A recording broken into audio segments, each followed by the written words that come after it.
US investment green card. $800,000 must have legally documented money.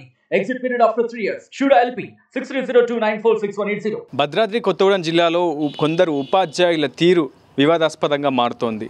మద్యం తాగి పాఠశాలకు రావడం, విధులకు సక్రమంగా హాజరు కాకపోవడంతో పూర్తి స్థాయిలో ఉపాధ్యాయుల తీరుపై విద్యార్థులు, తల్లిదండ్రులు కూడా ఆవేదన వ్యక్తం చేస్తున్నారు.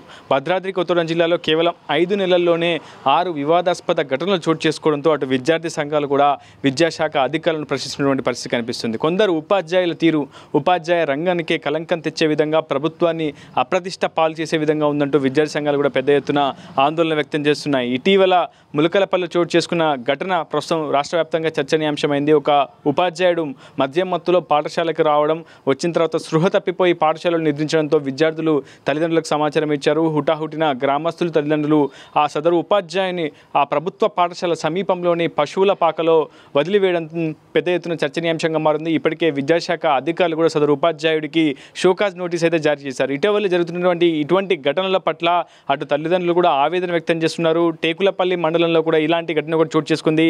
విద్యార్థులతో అసభ్యకరంగా ప్రవర్తిస్తున్నట్టు ఒక ఉపాధ్యాయుని ఇప్పటికే విద్యాశాఖ అధికారులు కూడా సస్పెండ్ చేశారు. మరోవైపు 2 నెలల క్రితం చర్ల మండలంలోని ఒక మారుమూల ఏజెన్సీ గ్రామంలోని ప్రాథమిక పాఠశాలలో మద్యం మత్తులో విధులకు హాజరయ్యారంటూ ఉపాధ్యాయుని విద్యార్థులు, గ్రామస్తులు పాఠశాలలో నిర్బంధించారు. మరోవైపు అశ్వారావుపేటలో వివాహేతర సంబంధం ఏర్పాటు చేసుకున్నారంటూ ఒక ఉపాధ్యాయుని చెట్టుకు కట్టేసినటువంటి ఉదంతం మరొక ముందే తాజాగా ములకలపల్లి మండలంలో ఉపాధ్యాయుడు మద్యం మత్తులోనే పాఠశాల విధులకు హాజరవడం పట్ల పెద్ద ఎత్తున ఆందోళన వ్యక్తమవుతుంది. విద్యార్థి సంఘాలు కూడా ఈ అంశాన్ని పెద్ద ఎత్తున ఆగ్రహం వ్యక్తం చేస్తున్నాయి. ఖచ్చితంగా విద్యాశాఖ అధికారుల పర్యవేక్షణ లేకపోవడం కారణంగానే ఈ ఉపాధ్యాయుల తీరు ఈ విధంగా ఉంటుందంటూ, వివాదాస్పదం అవుతుందంటూ కూడా పెద్ద ఎత్తున విద్యార్థి సంఘాలు ఆవేదన వ్యక్తం చేస్తున్నారు. ప్రస్తుతం మనకు అందుబాటులో పీడిఎస్యు విద్యార్థి సంఘం నేత వెంకటేష్ ఉన్నారు. ఆయన అడిగి అసలు విషయాలను తెలుసుకునే ప్రయత్నించారు. బ్రదర్, ఇటువంటి సంఘటనల పట్ల విద్యార్థి సంఘాలు మొదటి నుంచి కూడా ఆగ్రహం వ్యక్తం చేస్తున్నాయి. గతంలో కూడా జిల్లా కలెక్టర్ కావచ్చు, అక్కడ ఉన్నటువంటి విద్యాశాఖ అధికారులకు మెమోరాండం ఇచ్చారు. కానీ పరిస్థితి మారలేదు. కేవలం 5 నెలల్లోనే 6కు పైగా ఘటనలు జరిగినాయి. కొందరు ఉపాధ్యాయులు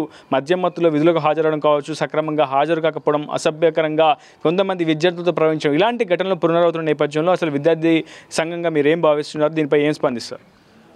ఇటువంటి ఘటనలకు జరగడం అనేది ఇది ఖచ్చితంగా ప్రభుత్వ నిర్లక్ష్యంగా మేము భావిస్తున్నాం. ఎందుకంటే ప్రభుత్వము కఠిన చర్యలు తీసుకుంటే విద్యాశాఖ అధికారులు కఠినంగా వ్యవహరించే పరిస్థితి ఉంటుంది.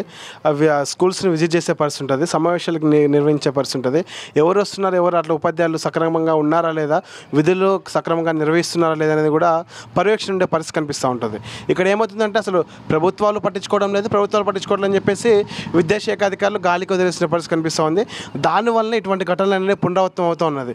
మేజర్గా చూసుకుంటే చర్ల మండలంలో కావచ్చు, ఇటువంటి ఏ గ్రామాలు అయితే ఉన్నాయో మారుమూల గ్రామాల్లో ఇది అలసుగా ఉన్నటువంటి పరిస్థితి కనిపిస్తుంది. అక్కడ ఉన్నటువంటి ఉపాధ్యాయులు ఎవరుతున్నారో మమ్మల్ని ఎవరు పట్టించుకుంటారులే, ఇంత దూరం అధికారులు ఎవరు వస్తారనేది పర్యవేక్షణ మాకే ఉంటుందని చెప్పేసి భావించడంతోనే ఈరోజు ఇటువంటి మద్యం తాగడంతో పాటు వివాహేతర సంబంధాలు నిర్వహించడంతో పాటు ఇటువంటి ఘటనలు జరుగుతున్న పరిస్థితి కనిపిస్తుంది. ఇప్పుడు మీరు అన్నట్టు ఇప్పుడు ఇక్కడ చర్ల మండలమే కావచ్చు, మారుమూల ఇంకొక గ్రామం కావచ్చు, దొరికినోడు దొంగ దొరికినోడు రాజు అన్న పాలన విధంగా ఉన్న పరిస్థితి కనిపిస్తుంది. ఇప్పుడు దొరికినోళ్ళే కాదు, అనేక మంది ఉపాధ్యాయులు కూడా ఇటువంటి ఘటనలు చేయడం వల్ల చాలామంది నిజంగా ఉపాధ్యాయులు విద్యార్థుల కోసం ఆంచే ఉపాధ్యాయులు కూడా చెడ్డ పేరు వస్తున్న పరిస్థితి కనిపిస్తూ ఉంది. నేను ఏమంటున్నా అంటే విద్యాశాఖ అధికారులు ఉన్నటువంటి వారు ఎవరైనా ఇప్పటివరకు కూడా చర్ల మండలం కావచ్చు, భద్రాద్రి కొత్తగూడెం జిల్లాలో మారుమూల గ్రామంలో ఉంటే ముఖ్యంగా ప్రాథమిక పాఠశాలలు ఏదైతే ఉన్నాయో ఇటువంటి ఘటనలు కూడా ప్రాథమిక పాఠశాలలో ఎక్కువ జరుగుతున్న పరిస్థితి కనిపిస్తూ ఉంది.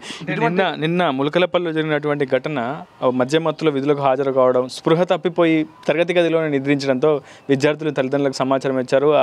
సదరు ఉపాధ్యాయుని ఒక పశువుల పాకలో, ప్రభుత్వ పాఠశాల సమీపంలో నుండి పశువుల పాకలో వదిలేసినటువంటి పరిస్థితి కనిపించింది. అసలు నిజంగా విద్యా బుద్ధులు నేర్పాల్సినటువంటి ఉపాధ్యాయులు, అది కూడా ప్రభుత్వ పాఠశాల బలోపేతం కోసం కొన్ని వందల కోట్ల రూపాయలు ప్రభుత్వం వెచ్చిస్తున్న సమయంలో నెల సక్రమంగా జీతాలు తీసుకుంటున్నటువంటి ఇటువంటి ఉపాధ్యాయులు ఇలా బిహేవ్ చేయడానికి గల కారణాలు ఏమై ఉండొచ్చు? విద్యాశాఖ ఎటువంటి యాక్షన్ తీసుకుంటే బాగుంటుంది? ఇటువంటి ఇప్పుడు ఇక్కడ ఉన్నటువంటి ఉపాధ్యాయులు ఏ విధంగా ఉన్నారంటే కొంత పొలిటికల్లో కొంచెం ఉండేసరికి పొలిటికల్లో తిరుగుతున్నామని చెప్పేసి విద్యాశాఖ అధికారులను భయప్రాంతాలకు గురి చేయటము, వాళ్ళు నోటీసులు ఇచ్చినా కూడా దానికి రెస్పాండ్ ఇవ్వకపోవడము, పై మినిస్టర్స్ కావచ్చు, ఎమ్మెల్యే లెవెల్లో కూడా ఫోన్లు చేపించి ఈ విధమైనటువంటి కారణాల వల్లనే అటు విద్యాశాఖ కొంతమంది సిన్సియర్గా ఉన్నటువంటి విద్యాశాఖ అధికారులు కానీ అటువంటి వ్యక్తుల మీద చర్యలు తీసుకోలేకపోతున్నారు. ఇటువంటి అలసి తీసుకున్నటువంటి వ్యక్తులు అవుతున్నాయి. ఇటువంటి మరలా రిపీట్ చేస్తున్న పరిస్థితి కనిపిస్తుంది. ఇప్పుడు మీరు అన్నట్టు ఇది కేవలం భద్రాచలంలోనే ఇటువంటి 5 ఘటనలు పునరావృతమయ్యాయంటే అక్కడ విద్యాశాఖ పరిపాలన ఏ విధంగా ఉందనేది కూడా కూడా మనకు అర్థమవుతున్న పరిస్థితి కనిపిస్తుంది.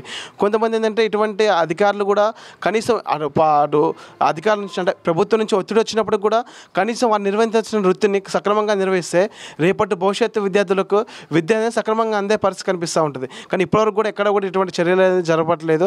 మేమేమంటే ఇప్పుడు ఉన్నటువంటి కొత్త కలెక్టర్ గారు వచ్చారు, పాటిల్ గారు, ఈ చాలా సారు కూడా చాలా సిన్సియర్ వ్యక్తి. మేము ఈ సార్ను కూడా రిక్వెస్ట్గా కోరుకున్నారంటే అక్కడ ఉన్నటువంటి ఉపాధ్యాయులు ఎవరైతే ఉన్నారో ఇటువంటి ఘటనలు పునరావృతం తాగి ఎవరైతే వస్తున్నారో వివాహేతర సంబంధాలు ఎవరైతే పెట్టుకున్నారో అటువంటి వారి మీద కఠినమైన చర్యలు తీసుకుంటే తప్ప ఇటువంటి ఘటనలు అనేది పునరావృతం కాకుండా ఉండే పరిస్థితి కనిపిస్తుంది. కాబట్టి ఇటువంటి వాళ్ళని ఖచ్చితంగా సస్పెండ్ చేయాలి. ఇటు అవసరమైతే డిస్మిస్ చేస్తే కానీ ఇటువంటి అనేది జరగవని చెప్పేసి మేము అడుగుతా ఉన్నాం. ఎందుకంటే ఇటువంటి ఉపాధ్యాయులు తాగి వస్తే రేపటి భవిష్యత్తు విద్యార్థులు అది తాగడమే అని చెప్పేసి నేర్చుకునే పరిస్థితి కూడా అవపడే పరిస్థితి ఉంటుంది. కాబట్టి అటువంటి ఆలోచనలో కొత్త కలెక్టర్ గారు వచ్చారు.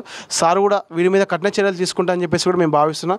ఇప్పటికైనా గతంలో నిన్న జరిగినటువంటి ఘటన కావచ్చు, అంతకుముందు జరిగిన చర్యలో జరిగినటువంటి ఘటన కావచ్చు, ఇటువంటి వాళ్ళు ఎవరైతే ఉన్నారో వారి మీద తక్షణమే ఎంక్వైరీ చేసి నిజంగా అటువంటి ఘటనలు ఉన్నాయి కాబట్టి వారిని డిస్మిస్ చేస్తే బాగుంటుంది అనేది కూడా పీడిఎస్గా మేము కోరుకుంటున్నాం.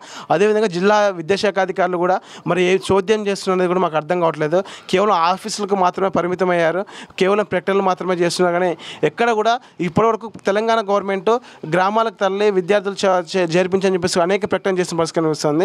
కానీ ఎక్కడ కూడా విద్యాశాఖ అధికారులు ఎక్కడ కూడా బయట అవపడే పరిస్థితి కనిపించట్లేదు. కాబట్టి మేము తక్షణమే ఇటువంటి ఉపాధ్యాయులు ఎవరైతే నీచమైనటువంటి ఉపాధ్యాయులు ఎవరుతున్నారో, మద్యం సేవించే ఉపాధ్యాయులు ఎవరుతున్నారో వారి మీద కఠిన చర్యలు తీసుకుంటే తప్ప విద్యార్థులకు మంచి భవిష్యత్తు ఉండదు అనేది సందర్భంగా మేము తెలియజేస్తున్నాం. మొత్తంగా విద్యాశాఖ అధికారుల పర్యవేక్షణ లేకపోవడం కారణంగానే కొంతమంది ఉపాధ్యాయులు ఇలాంటి ఘటనలకు పాల్పడుతున్నట్లయితే విద్యార్థి సంఘాలు ఆరోపిస్తున్నాయి. ఖచ్చితంగా భద్రాద్రి కొత్తగూడెం జిల్లా కలెక్టర్ పాటిల్ ఈ అంశంపై పూర్తి స్థాయిలో దృష్టి సారించి ఇలాంటి అసాంఘిక కార్యకలాపాలకు అదేవిధంగా మద్యం మత్తుకు బానిసై తరచూ మద్యం సేవించి పాఠశాలకు వస్తున్నటువంటి విధులకు హాజరవుతున్నటువంటి సదరు ఉపాధ్యాయులపై కఠిన చర్యలు తీసుకోవాలి, అవసరమైతే డిస్మిస్ చేయాలని చెప్పి కూడా విద్యార్థి సంఘాలు డిమాండ్ చేస్తున్న పరిస్థితి కనిపిస్తుంది. ఇది వీడియో స్నేహితులతో రిపోర్టర్ ఉదయ్, RTV ఖమ్మం నుంచి.